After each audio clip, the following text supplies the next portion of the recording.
Welcome to the Underground. Turn me up, bitch! My Little Underground with Peter A.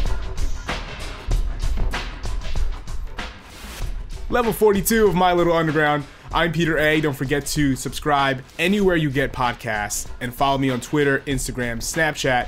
It's Peter_A. And follow the show as well at MLU Pod, Twitter, Facebook, and Instagram. And if you're following me on social media, you may have noticed that I've been posting some of my favorite albums of the year. Every year for the past 4 years or so, I've been sharing 30 days of my favorite albums of any given year in December.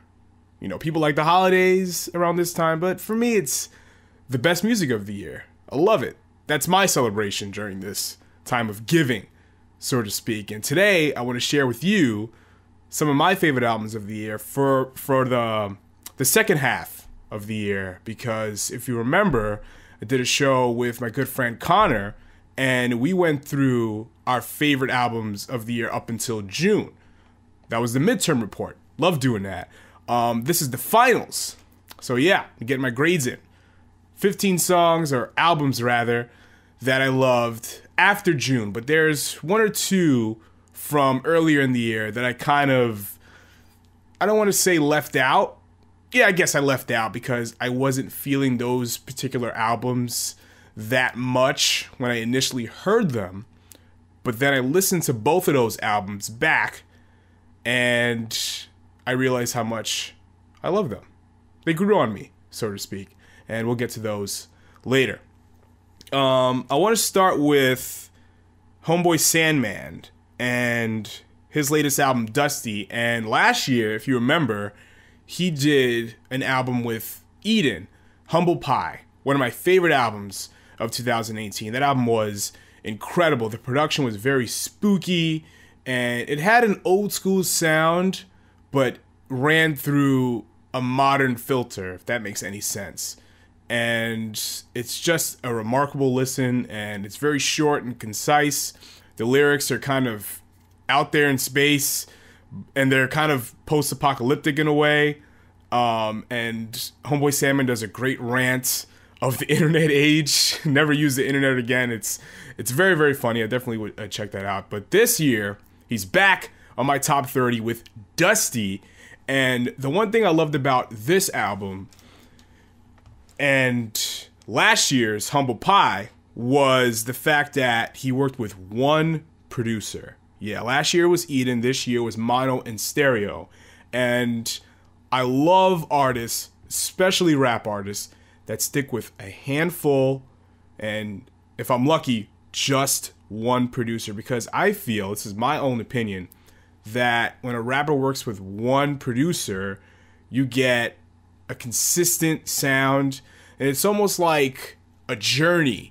That's cheesy, not a journey, but almost like it's almost cinematic in a way to hear a consistent flow of sound, no real sharp turn in direction, even though that's okay in some instances. And I remember last year, Tommy Genesis, she worked with Charlie Heat, and that was remarkable. Well, because Charlie is such a great producer, so it doesn't matter if she worked with, a few other ones, but her just sticking with Charlie made it so much better. And you can hear sometimes it's true, sometimes it's not, that the chemistry kind of just between two artists just work. And Homeboy Sandman just knows his producers. And with Eden, his chemistry was sharp. And with mono and stereo on Dusty, it's just as sharp. He just took the knife his artistic knife, so to speak, and just sharpened it, or axe, whatever violent weapon that you choose musically. I don't know where I'm getting at with that one. But Dusty is a remarkable hip-hop album. It is, Homeboy Sandman's lyrics are very, esoteric, even though sometimes you can kind of pull, from what he's talking about. Especially my favorite song on the album, Picture on the Wall. And I believe it's about his girlfriend. And I think it's the most romantic song of the year. It is so beautiful, and the production is so soulful, and it's something you would play when you invite your girlfriend, lover, or whomever over to your house just to listen to and to vibe out, so to speak. And it's great to play in your car. It's great to walk around to, and just a very beautiful, sweet song. And usually, well, some rap songs, when they talk about love, it's not really love. It's usually very sex or pornographic, and there's nothing inherently wrong with that. But when you hear so much of songs about one-night stands and, I guess, for lack of a better term, non-monogamous relationships, it's good to hear someone talk about that one person in their life. Not judging people who are non-monogamous, but I love to hear songs. I love romantic. I'm a hopeless romantic, I guess. Hopeless is a very, that's kind of messed up. Hopeless to be hopeless. But anyway, I'm a romantic. I like romance. And to hear Homeboy Sandman do that on Dusty is quite remarkable. Definitely would recommend that. And keeping the New Yorkness of this portion of the show going, Homeboy Sandman is from Queens. My next album on the list, Weeping Icon. They dropped their self-titled debut album, a follow-up, so to speak, to their EP in 2017, Eyeball Under. Remarkable. Now, this album is awesome. So great.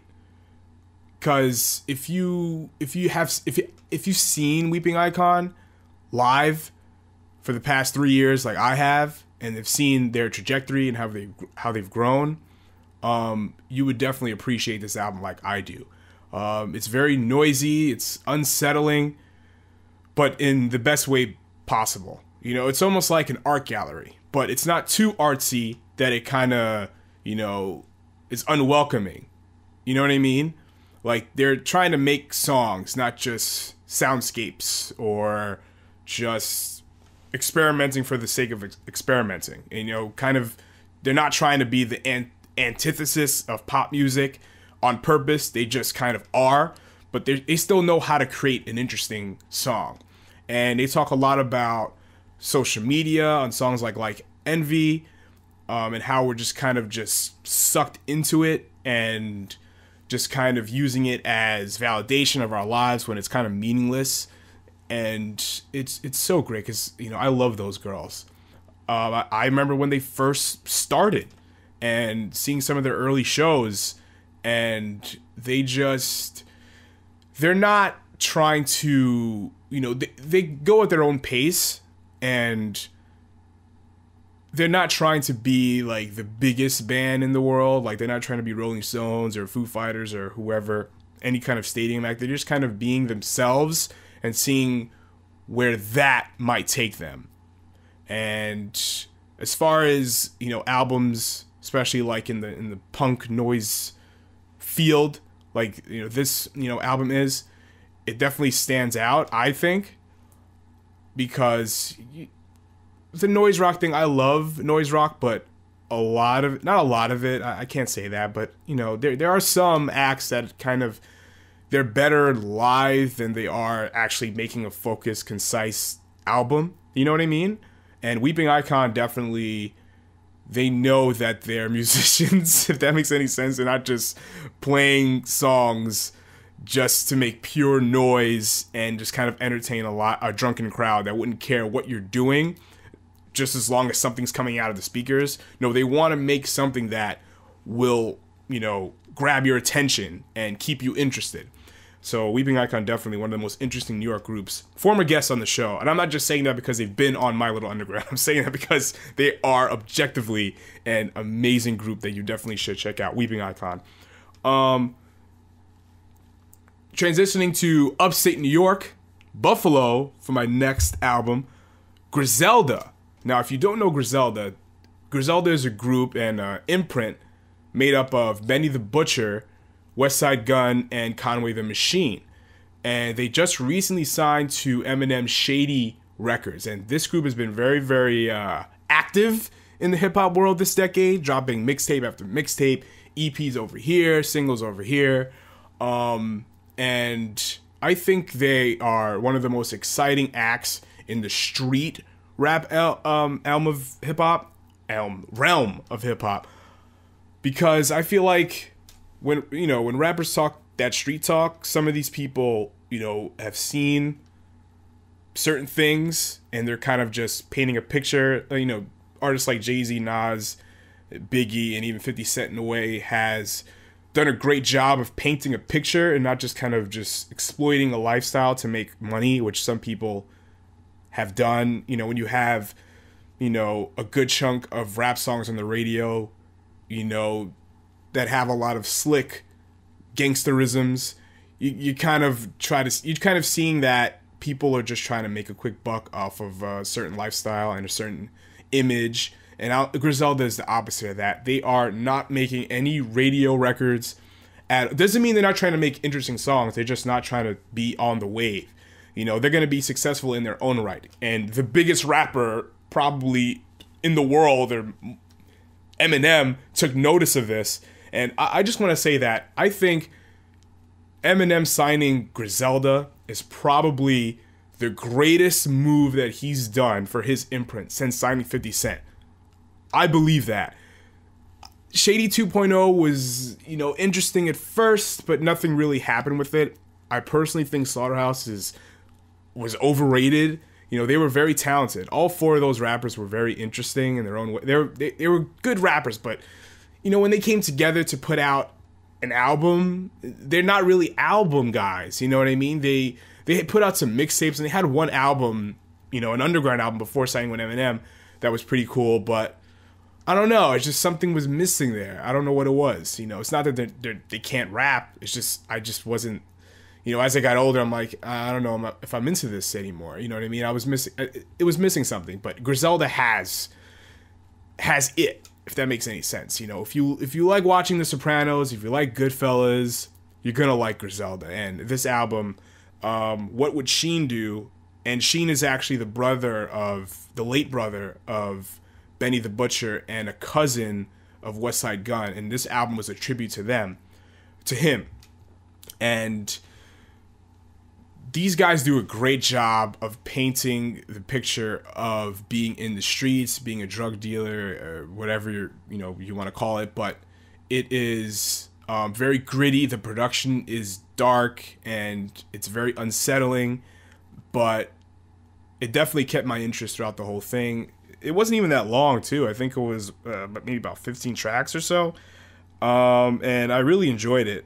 And, they can rap their asses off, but they're not, trying to impress you with all these quick flows or whatever. They're actually trying to say something and try to paint a picture of what it's like to be in the street. And it's not very positive. It's not. I feel like there's a little glorification when it comes to that kind of stuff. Like, it's not cool being a drug dealer, but some people have, they're doing what they have to do to survive or try to get them to, a certain place in society to get them, to protect their families or just kind of taking advantage of what's around you. You know what I mean? I think Griselda do a great job with that, and I can't wait to see what they're going to do in the next decade. So definitely check out that Griselda album, What Would Sheen Do? I think it's titled on Spotify WWCD, but if you just look up Griselda, it'll pop up. What's next? Number 17. Well, this makes sense. Continuing in the street rap discussion, look no further than Freddie Gibbs and Madlib. This Bandana album, one of my most anticipated albums of this year, and I must say they over-delivered, in my opinion. The production was on point. Again, another street rapper. When I want to pigeonhole Freddie Gibbs as a street rapper, even though he talks a lot of that street talk, he does it so well. He does paint a picture. Like, I feel like I'm listening to like Menace to Society and Boys in the Hood. I feel like I'm listening to that when I'm hearing this. The Sopranos or The Irishman. I know that's big right now. I still haven't seen it yet. Well, sidetrack. I disable my Netflix account whenever like my shows go blank. Like Glow, love that show. When that stopped, I'm like, okay, I don't need this anymore. But I like Robert De Niro, but I don't know. I heard it's 3+ hours. I don't know if I want to do that right now. I don't know if I want to sit through a 3+ hour movie, even though I might watch it eventually. I don't know. I shouldn't judge, anything without seeing it. But Bandana, Freddie Gibbs, Madlib. If you remember, they did an album together in 2014. Pinata, I thought was good. It was good. Was it my favorite album of that year? Probably not, but I thought it was good. The production was cool. Freddie Gibbs, told a great tale of losing a girl, which is also awesome. And it wasn't just promiscuous. It wasn't pornographic. Again, not judging the style of music, but it's just another example of how rappers and musicians can be romantic without being cheesy or pornographic or whatever. But Bandana, very interesting album. Here's my only real criticism of this album. If you notice, the album cover has Quasimodo on top of the Hollywood sign looking over Hollywood or LA, and it's like kind of burning, and it's kind of the apocalypse is happening around Quasimodo. And I thought, maybe I was stupid of thinking this, that Quasimodo would be on this album. He was not. I was furious, but the album was still great. And the one thing I loved about this was especially the track, what song was it? Half Man, Half Cocaine. Very, very interesting song, because it kind of just, the tone of the song switches up completely. And the first half of the track, Freddie Gibbs is talking about having sex, and the second half of the song, right to the drug talk, and the beat changes up, and I love it. Very exciting listen. And if you like that street stuff, that slick gangster stuff, this is the album for you. This and Griselda. Switching gears almost entirely, and I mean entirely, because this next album is a country album. Oh yeah, a country album. And I don't listen to too much country. I don't hate country music. I don't. But, listening to country radio, a lot of those songs are a bit monotonous. And the stereotypes that come with country are not great. The pickup trucks, the consistent liquor talk. It's not really for me. And there's a little God talk, a little, patriotic talk, which is okay. It's not terrible. It's not something I would listen to regularly. But my only problem with some of the songs that they play on country radio is that it's a lot of dudes. And it's a lot of dudes talking about the same things. And generally, they kind of sound the same. And, hey, some people might say, you could say the same thing about rap.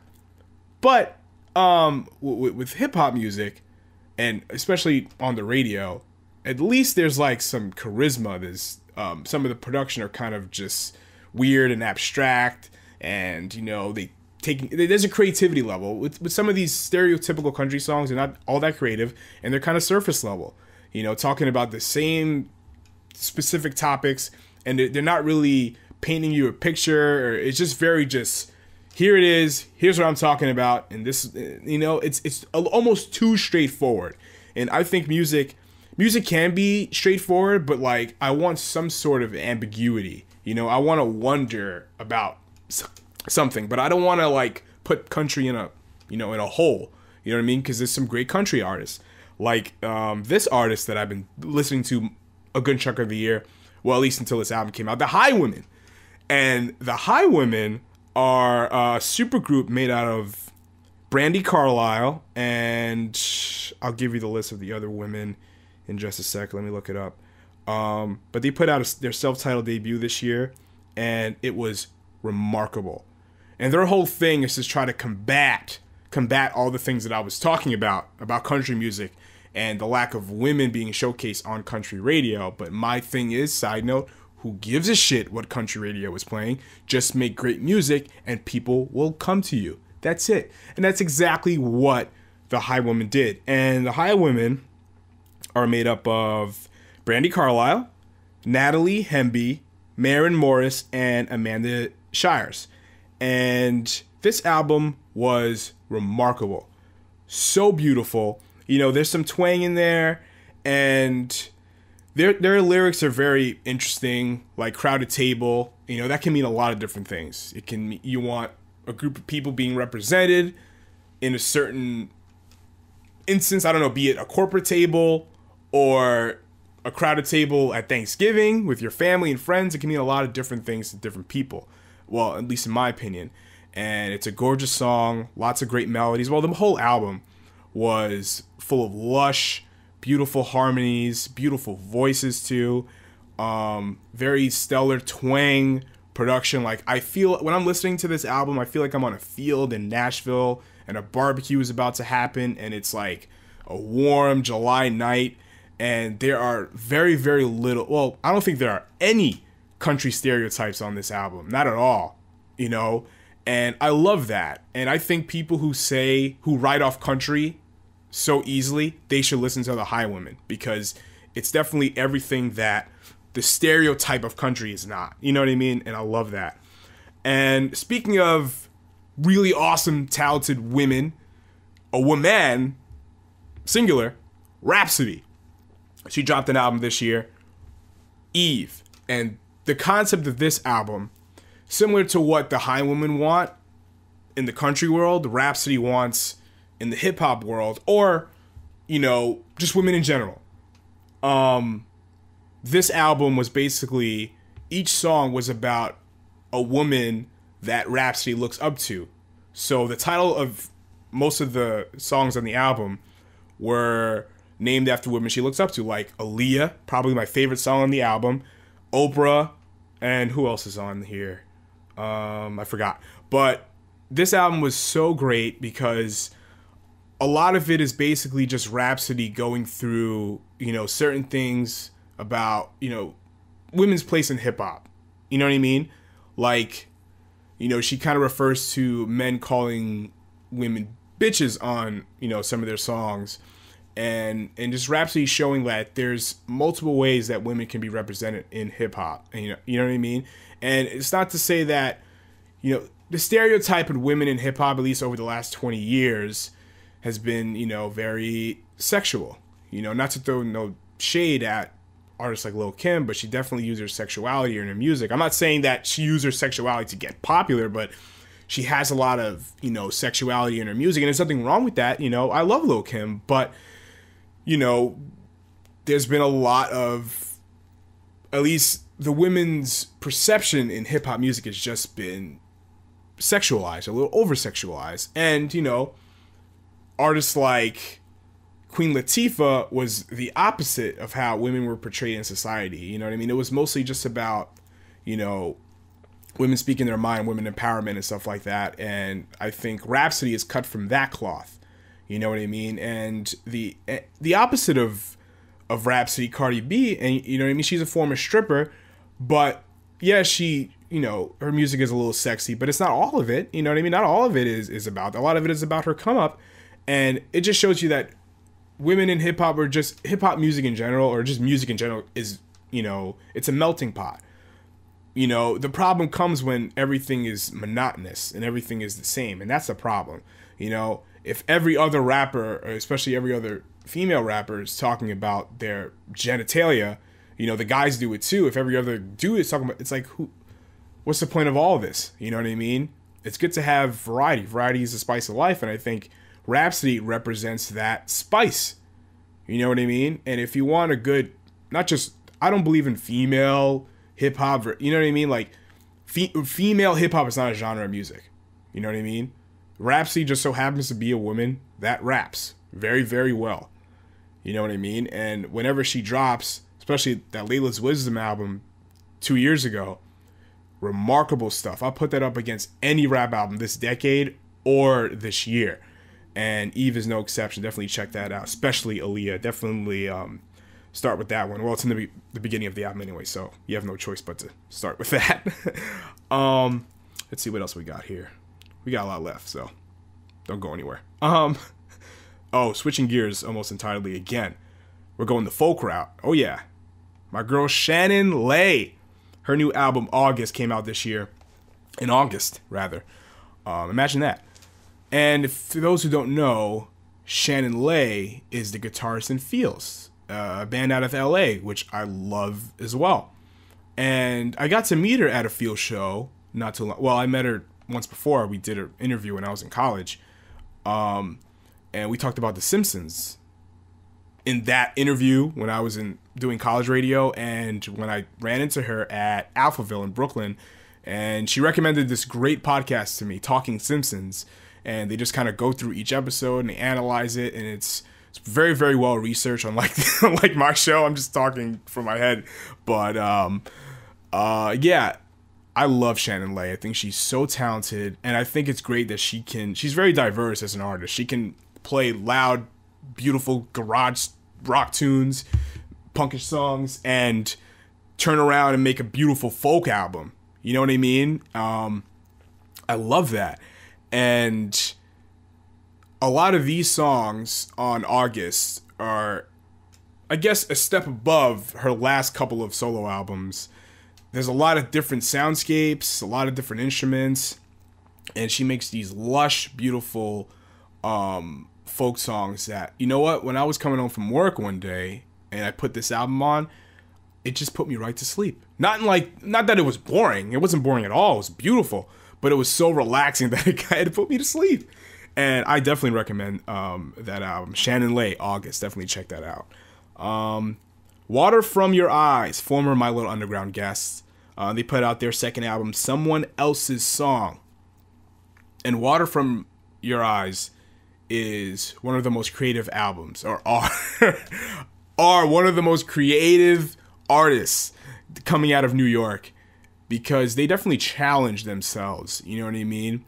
A lot of artists, a lot of bands out of Brooklyn kind of have a similar garage, punk, noise inspiration.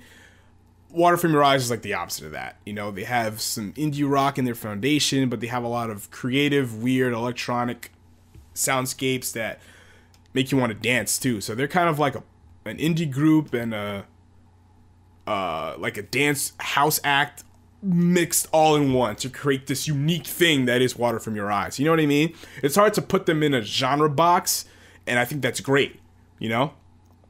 And all these songs are just, one, so creative, a little long too. Some songs here run over into 9 minutes. You know what I mean? Like, they make you want to dance and just kind of just like sit there and just like, what's going on? Like, a lot of times when I heard this album first, I'm like, what the hell did I just listen to?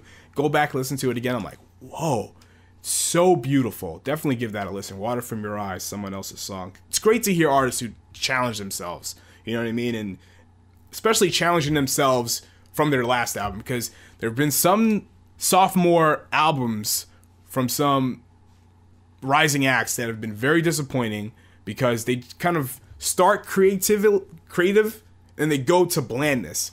Water From Your Eyes is the opposite. Not that their last album, All the Dance, was bland. It was not. It was awesome. But they're kind of taking it a step further. They're bringing their sound and kind of just expanding it. And I love that. Water From Your Eyes, Someone Else's Song. Oh, man, this next group, Twin. Now, they're based out of Nashville, I believe. And I got to see them at Amityville Music Hall on Long Island. And they opened for White Reaper. And they were so great, because when I had them on the show, they're former guests as well, they said, we just want to make twin music. You know what I mean? Because they basically told me that their next album could sound completely different. And they put out their debut album, Awestruck, this year. And I remember earlier this year, they dropped the first single, Waste, and it was awesome. You know, they had a lot of like noisy, some dream pop elements to their music, and the vocals are kind of almost like Cocteau Twins like you don't know what they're saying, but you appreciate the soundscape they're trying to create. And that's kind of like the rest of this album. Like, a lot of the main the vocals of this album are just kind of I don't know what's going on. I don't know what is being said, but I love the sound that they're trying to create. And every song on Awestruck, well, majority of the songs sound very different from each other. They stand out. You know what I mean? And I love that. And, some indie rock albums that come out recently have been a little bland. I'm not saying the whole style or whatever is bland. I'm just saying that some of these bands are just like, dude, they're either trying to sound like their favorite band, or they're just not doing anything interesting. You know what I mean? Like, nothing stands out. But this group, Twin, definitely stands out. Especially Honey Smacks. That's one of my favorite songs on the album. It's so beautiful. It's so positive and sonically, you know what I mean? It's very uplifting. It makes you want to have a giant bowl of Honey Smacks and at the same time kind of dance while eating the bowl of cereal and just kind of hang out with your friends on a summer evening. That's what it sounds like to me. But I definitely would give Twen a listen to if you like that dream pop stuff, but you know, not monotonous. Everything sounds different. Like I said, a lot of these songs sound very different from each other. Twen, Awestruck. What's next? Oh, man. Great Grandpa. Let me tell you about this group. These Seattle homies, man. They are an example of a group that totally evolved their sound. You know what I mean? Their first album, Plastic Cough, I enjoyed immensely. Beautiful album. But it sounded like other bands. You know what I mean? Like it had a Speedy Ortiz kind of vibe to it, you know? But there was something about them that were like, okay, this is Great Grandpa, but it still sounds like other bands. It sounds like stuff they were listening to, which I don't really love all that much, but I did enjoy that album because not all of the songs kind of sounded like a Speedy Ortiz song, you know what I mean? They had a lot of emo tendencies, but in the best way possible. You know what I mean? They were trying to be versatile on Plastic Cough, but their latest album, Fort of Arrows, remarkable, beautiful album. Not as garagey or punk as Plastic Cough, but again, they definitely are evolving their sounds, using a little more synth, a lot more laid back arrangements, but still just stunning and gorgeous. And I think this was the album they've probably wanted to make. You know what I mean? I feel like this is Great Grandpa. You know what I mean? They're telling the world like this is who we are. And it's almost like the perfect sophomore album. Like usually a band, sometimes, not all the time, sometimes a band's first album is like a little rough around the edges and they don't really know who they are. They're kind of wearing their influence on their sleeves a little bit. Plastic Cough was like the quintessential debut album, but this one, man, Great Grandpa really outdone. They're taking their sound to another level, and I cannot wait to see what they're going to do next. And I'm still beating myself up. I never got to see them live. The last time they were in New York before this album came out, they were at the Brooklyn Bazaar, but I couldn't make it. Was it snowing or something? I think I was working or something. Maybe I was too tired to go. They were playing with, I think, who were they playing with? Were they playing with Wild Honey? I don't remember. But, and they were in Brooklyn recently too, but I missed that. I don't know what I was doing.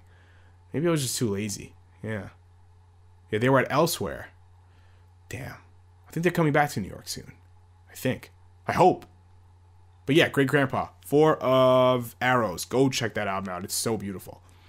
Dominic Sen, yeah, the villain, former guest on My Little Underground. She dropped her debut album, Visitor. Now, this is another example of an artist that's evolving their sound. That's not trying to stay in a rut creatively and trying out different things, because the front woman of, well, the lead, well, it's a solo act, so I guess you call it the front woman of her own project. Alex was in Alex Napping not too long ago, and they had a very, an indie rock sound. It was cool, but, it wasn't the most original thing in the world. I enjoyed it at the time, but, there was some interesting melodies and stuff like that, but I can't say it's stuff that, like, really grew well. It didn't age well, I guess. But Dominic Sen, this project is very interesting, very inspired by a lot of pop tunes. It definitely kind of just It definitely reignited, I guess that's a better word to say. Reignited like my love of pop music, and pop music is not a dirty word, not at all. I think a lot of people say, yeah, I don't like that pop stuff on the radio. Yeah, pop music is this, pop music is that, da da da da da. It's like, if you're saying that, you don't really understand pop music. Number one, pop music is not a genre. It's not. Pop is just popular music. But there are certain things that go with pop music. You know, it's very organized. It's very carefully arranged. Like, it's meant to be catchy. It's meant to be, you know, listened to more than once. Very sing-songy, you know. Not sing-songy. I guess songs that you can sing along to. You know what I mean? And those types of songs are songs that happen to get popular. You know what I mean? Like, if a band like Nails, who makes the most abrasive music that, you know, or Merzbow, makes a song that gets huge, you know, and top 40 radio decides to pick it up, you got yourself a pop song. That's it. That's all it takes to be a pop song, to be popular, you know? But, you know, Dominic Sen is definitely inspired by artists that just so happen to be popular, make these, you know, these lush, beautiful, catchy, melodic, lots of harmonies. That's exactly what Dominic Sen is. And yeah, and she's inspired by great pop acts like Chairlift. And we talked about it when she was on the show and how much we love Caroline Polachek. And she had a solo album this year, which was pretty interesting. I didn't love it. But it's definitely interesting. It's definitely worth a listen. And it's an example of great pop acts that are not top 40 if you hate top 40 acts. You know, if your problem is with top 40 acts, your problem is with the artist, not really with the sound that they're making. You know what I'm saying? But Dominic Sen's debut solo album, as Dominic Sen, Visitor, is definitely one to listen to. A lot of different soundscapes here, and it's definitely an enjoyable listen. It's not in your face. You know, I don't want to say it's background music. I think that's kind of insulting in a way, you know, but it's something you can have in the background if you're like having a, you know, a get together of some sort or whatever. It's atmospheric to a degree, but there are songs here and some of them are danceable too. And I love that, you know. I love how, you know, Dominic Sen is not trying to put, you know, herself in a box creatively, you know. I think doing Dominic Sen kind of opens her creative pathways, you know. There's a lot more she can do with this sound that she's ushering in. And one, it's a sound that kind of makes her her. You know, Dominic Sen definitely stands out, I think. You know, another New York-based act, not sounding like a lot of other things happening in New York. If you put Dominic Sen on the bill, she's definitely going to stick out. And I got to see her live once at Baby's Alright before this album came out. And, you know, she had some technical difficulties, but she definitely played it off very, very well. And that's a sign of a great artist. Dominic Sen, Visitor, definitely check that album out. Oh, man, this next project. Speaking of songs to dance to, J Balvin and Bad Bunny. They dropped a collaborative album this year, Oasis. Man, this album, as they say, slaps. It does. It slaps very hard. You put this on your car, it's an album to turn up to 11. Lot of, you know, if you go to the Puerto Rican Day Parade, there's no reason why this album should not be played. It's a party album. But it's like an album's album, if that makes any sense. Like, J Balvin and Bad Bunny are constructing really good songs. Like, there's songs you can dance to, but they're really good songs. Does that make sense? Like, they have songs that are like, they really thought about it. You know what I mean? They thought about, like, okay, we gotta, you know, have this part here, and this melody comes here. They have very good chemistry, if that makes any sense. Oh, great. My phone just died. Let's take a little break while I figure out my phone situation. Oh, boy. Okay. I think I figured out my phone situation. It powered it off at 2%, as it normally does. When I plugged it into my laptop just now, it jumped a whopping 3%. That's right. I'm at 5% right now. Usually, in past years, when I plug in my phone, when it dies, it starts out at 1%. It's usually indicative of the power of your USB cable. That's what I've grown to understand, because I've used a very shitty USB cable for probably like 6 or 7 years. That's right. I've had a USB cable for that long, and it worked for a while. But, you know, when your phone dies, especially if you're traveling in a place that you have no idea where you are and need your GPS or whatever, and your phone's at 1% and it won't turn on until it has enough power. I guess this USB cable that I just bought from Five Below, really powerful stuff, jumps 3% when you charge it in. And a lot of you guys probably do not give a shit about my phone troubles. So I'm going to jump right back into talking about J Balvin and Bad Bunny.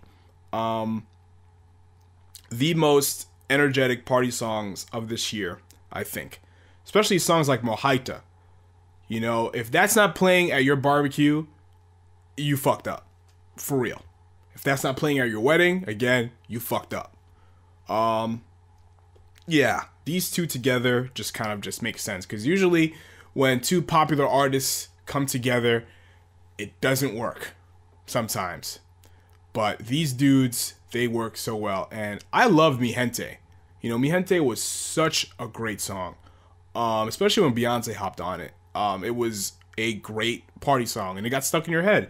And a lot of songs on Oasis are that. And it has a lot of, like, modern Latin flavor. Because that's why you have Bad Bunny there for you. He gives you the modern Latin spin. And it has a lot of, like, you know, classic Latin pop flavor on here. And it got nominated for a Grammy too, which I'm so glad. Because usually some popular songs are, you know, I don't love a lot of popular albums. And this was, you know, I guess it was relatively popular, this album. Well, I'm lying. There are a lot of great pop records that I love that come out each year. But very few. Most of the albums that I listen to are not very popular. I guess that's music, because not all music is popular. But anyway, I am rambling again because I want to pick out some of my favorite songs off this album. I can't think of it off the top of my head. You know, Mojita comes to mind. And a lot of the songs are in a different language. So I'm trying to, you know, I don't want to mess up anything. You know what I mean? J Balvin, Bad Bunny. And I think Bad Bunny was at the Barclays Center recently, and I saw some pictures online. Whoa, that's a show. I saw fireworks, I saw dancers. I gotta see Bad Bunny live. Yeah, Mojita. Oh, Yo Le Go is amazing. Beautiful song. And Que Pretendes? Yeah. Amazing. Oh, Cuidado por ahí. This song is incredible. And I love at the end, like, the song kind of screws up a little bit. It slows down right at the end. Love it. Takes you on a journey. This is the Latin pop album of the year, I think. I don't want to put it in a box, but it's definitely, if you're looking for some Latin flavor, J Balvin and Bad Bunny, Oasis, definitely the album for you. All right, let's keep checking on this list. And this is only like 15 albums from the second half of the year, because I don't want to bore you guys to death going through all 30 of my favorite albums of the year. So, who's next? Crumb. Oh, yeah. Crumb. I love Crumb. New York acts. They dropped their debut album, Jinx.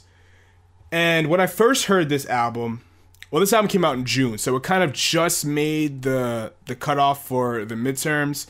But I didn't put it on my top 15. Connor put it on his. I think he did. But when I first listened to it, I didn't totally love it. I was low-key kind of bored with some of the songs on here. But I thought that, you know what, I have to give this album another listen because I really like Crumb. I think they're a very interesting group. And again, like, there's a lot of artists from New York that, you know, I absolutely love. Some of them kind of have similar sounds, but Crumb is again, they're cut from their own cloth. You know, they don't sound like a lot of New York acts. And I gave this album another listen recently, a few months ago when I was putting this list together.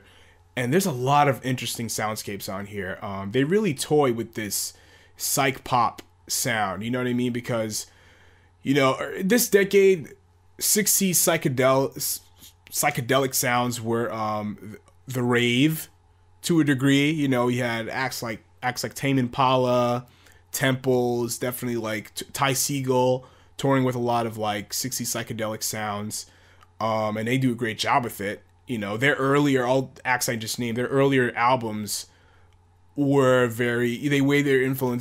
their influence on their sleeves a lot. But as you know, as they aged as a group, you know, they kind of developed their own sound. I can't say the same thing for Temples, by the way, even though I love Temples. But, you know, Certainty was definitely the step in the right direction. But their most recent album, oh man, they fell into blandness, you know, and that's sad because they're very talented. They have a lot of, anyway, I digress. Back to Crumb. You don't want to make this a Temples podcast.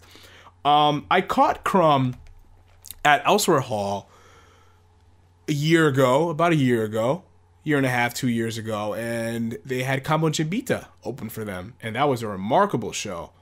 And Crumb doesn't, I'm going to be honest here, they don't wow me live. Like I said this when Karna was on the show. They don't necessarily wow me live, but they have good songs. They make great songs, but not the greatest performers in the world. But I still would check them out. I still would, because, again, this is just my opinion. And I really like Crumb. So if they came to New York, again, I would go see them. I would, even though they're not my favorite act to see live. But Jinx has a lot of strange psychedelic sounds that kind of mesh a lot of trip hop, you know, a little bit of a lot of electronic soundscapes too, a little bit of some soul, some hip hop, a little twinge of R&B, all in one. They're like a melting pot. And they kind of remind me of that band She Devils from Montreal, who I think broke up recently, which is a shame because I love what they did. I love their production. It was gorgeous. Avalanches too. That's another example of the sound that Crumb has a little bit, not too much, but just a little bit. But Crumb is definitely one of the New York acts that you definitely should check out. And I think they're going to have a very exciting 2020s or 2020. Yeah, I think Jinx is a great debut. Their EPs, like the Locket EP, was awesome. Definitely go check that out. But Jinx is definitely like a step in the right direction for them, and I can't wait to see what they're going to do in the next decade. Okay, this next album definitely took the pop world by storm. And when I heard it earlier this year, it came out in March. I liked it, but I didn't love all of it. Maybe I wasn't in the right headspace to listen to it, but as some of the songs got more popular and I started to hear them more, and again, like this artist was an artist I wanted to listen to. It wasn't just like her popularity. Well, I just gave away the gender, but so you know that this artist is a woman. Her popularity had nothing to do with it. I was very interested in her as an artist, and I'm talking, of course, about Billie Eilish. And her debut album, When We Fall Asleep, Where Do We Go? So great. I'm glad an album like this is popular. And what's crazy about Billie Eilish, she's only 17 years old. She's going to turn 18 in like a week. And her and her brother put together a fantastic album.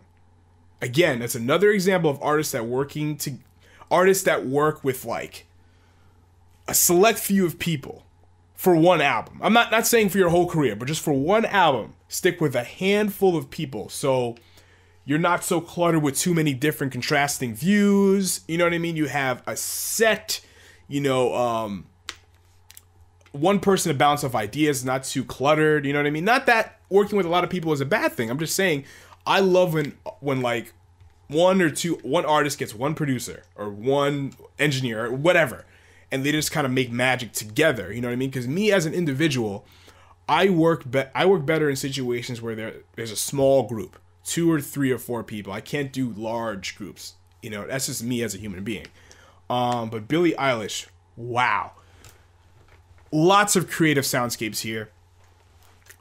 Taking pop music to another world. You know what I mean? Like, you don't have to act like a certain way or sound a certain way. You know what I mean? I think she's cut from the cloth of like Lorde. Because when she put her first album out early this decade, it was unlike any other pop album I heard. You know? And that was the first full-length album that I bought from iTunes. And I never bought an album from iTunes up until then. I buy them, at the time I bought physical albums. I still buy physical albums, but at the time I just bought CDs, and I saw her. I had an iTunes gift card. I'm like, fuck it, let me just buy the Pure Heroin. I think the deluxe edition was only on iTunes, but she later I think released it physically, and really beautiful stuff there. And Lorde was definitely, you know, against the grain. You know, there was nothing like her that was out that year in the pop world, and Billie Eilish is no exception.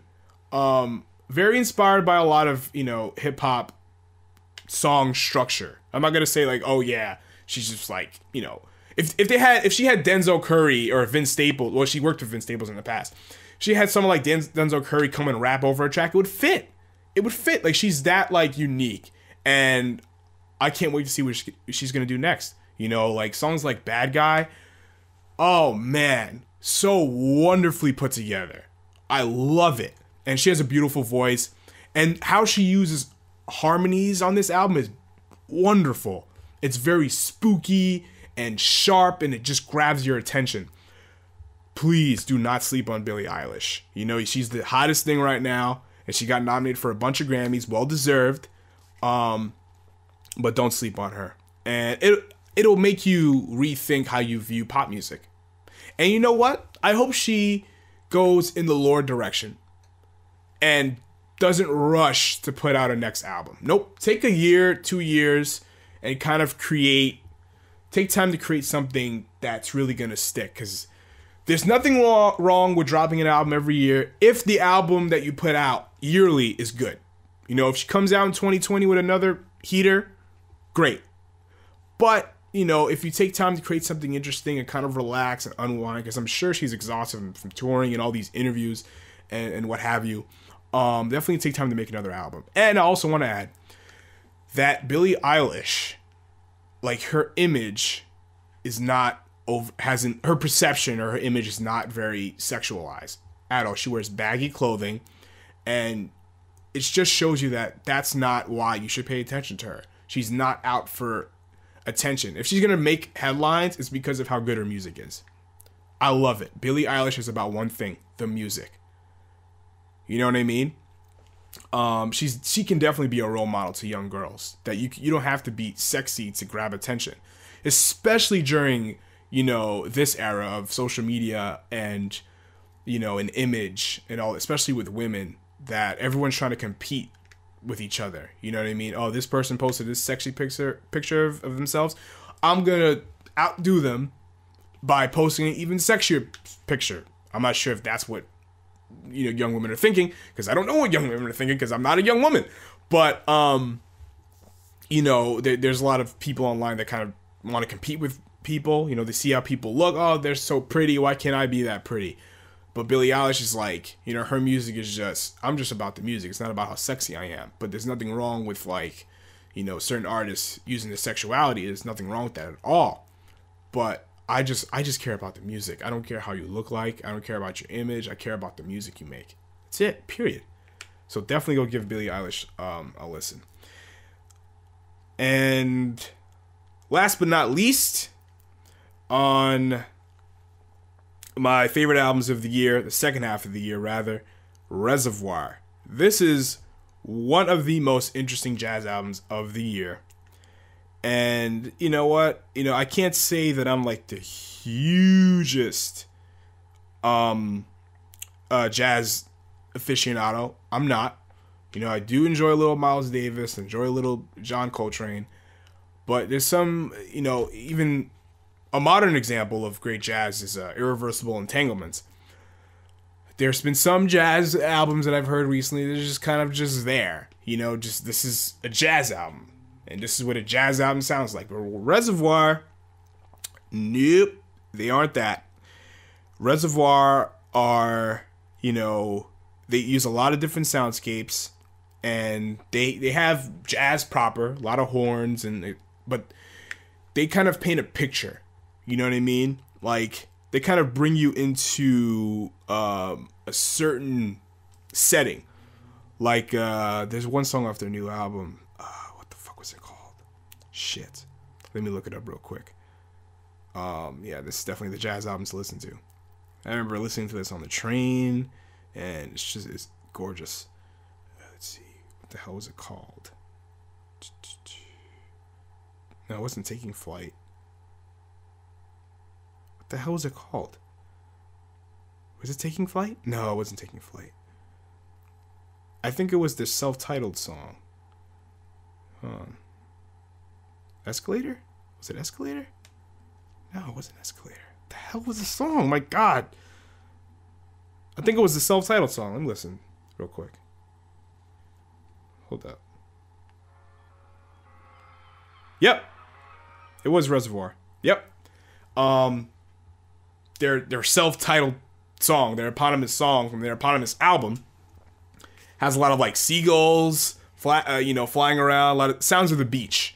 You know, if you're away on vacation, like this is the album to listen to, and it's a different take on jazz, and I absolutely love it. Definitely go check it out. I think that's it. Wow, yeah, that does it. The second half of the year. But I want to get to some like community submissions, and because I put a thing up on social media asking for your favorite album of the year or albums of the year, and I'll talk about it on here. And my man Tucker from the Undesirable podcast, former guest on the show, and I was on their podcast as well. Definitely go check out Undesirable's podcast, the most uncredible dating podcast. I don't want to insult them, but it's a podcast for a dating podcast made up of two people who should not be talking about dating, but they're very interesting, and they definitely try to understand the dating world. They had the creators of Bounce on there, and Tom writes for Tinder, so yeah, definitely check them out. And Tucker, his album of the year was Blank Mass, Animated Violence Mild, and I've never heard of them, and I gave them a listen. And if you like a lot of raw, industrial, electronic stuff, this is for you. Not necessarily something I will listen to, but hey, if you like this kind of thing, definitely go check it out. I can't really comment too much on the album because I didn't really listen to it. I heard a little bit of it, but hey, Tucker, man, you have an interesting taste in music. And he wanted my thoughts on the new FKA Twigs album, Magdalene. I think that's how you pronounce it. I gotta say, FKA Twigs is a very unique artist. She's very creative. She takes, I don't know if I want to call her R&B, but she has R&B in her music. But I'm not gonna pigeonhole her into R&B. She's very creative. She has very interesting sound that she doesn't sound like anybody, which is great. It's a plus. She's not, trying to be like anybody else. But I had a hard time getting into this album. I really did. I like the song with Future. What was it? Holy Terrain. It was very interesting to hear Future on something that wasn't, like a trap sound. And he's really good at that trap stuff, and that's cool. But it's good to hear Future on a different type of, song. But I feel like a lot of this album was just, it was very artsy, and I just couldn't sink my teeth into anything. I respected their creativity, but there was no songs that I would go back and listen to. And that's just me, And for some reason, Tucker wanted my opinion on the James Blake album, Assumed Form. I remember when this album came out, a lot of people they lost their minds over this album. And everyone loved it. And it got great reviews. But I didn't like it at all. I was bored to tears with this album. James Blake has a beautiful voice, but a lot of these songs did not stand out, in my opinion. And the songs that did stand out were the songs that he had guests on. I loved Mile High with Travis Scott and Metro Boomin, but it sounds like he was a guest on his own song. It sounded like a Travis Scott and Metro Boomin song featuring James Blake, not the other way around, And Barefoot in the Park with Rosalia was awesome, but again, it sounded like a Rosalia song featuring James Blake, And I know it just wasn't for me. I didn't love it all that much. So thank you, Tucker, for submitting that. And yeah, I think that's all I got for the best of 2019. I have a lot in store for 2020 for My Little Underground. So keep your eyes peeled, baby. Like Queens of the Stone Age. Just keep your eyes peeled, baby. Keep your eyes peeled. Peter A, level 42, My Little Underground. You can follow me on all social media platforms. Not all of them, except for TikTok. Nope, not on TikTok. Will not do that. I'm on Snapchat, Twitter, Instagram. It's Peter_A, and follow along because every day I'm posting my favorite album of the year. And at the end of 30 days, end of this month, on New Year's Eve, I will share all 30 of my favorite albums of 2019 in one Spotify playlist. Oh yeah, get ready for that. What else? Oh yeah, My Little Underground. Subscribe anywhere you get podcasts. Apple Podcasts, Google Podcasts, Stitcher, YouTube. I don't care where you hear podcasts. Just listen. I'm there. I'm everywhere. Follow the show as well at MLU Pod. Twitter, Instagram, Facebook at MLU Pod. Subscribe. Use that hashtag MLU Pod if you want to talk to me about stuff. I don't care what it is. And oh yeah, let me add one more thing. You know, Spotify every year, if you have a Spotify premium account, they put together a thing that represents all the music. They put together, compile data of all the shit that you listen to on Spotify. And people share it on Instagram, Facebook, Twitter, Snapchat, whatever. They share it on social media. There's some people that are annoyed by this. Why? People sharing their favorite music of the year. What is wrong with that? Why is that a problem? That's not a problem. That's awesome. There are very few things I talk about on social media. I talk about music a lot. I'm a big music fan. So when I hear a lot of people, at least for a week, just sharing their shit they listen to on Spotify, I think that's fucking awesome. Keep doing that. Keep doing that, please. You know, it's a nice break from all the fake motivational posts and all the other crap, the unfunny memes, even though I like a few memes, but it's a break from all that shit. You know what I mean? It's just people talking about music for a little while. What's wrong with that? Anyway, it's Peter A, level 42, My Little Underground. I'm gonna go cool down and go listen to some great albums and get ready for 2020. All right, I'm out.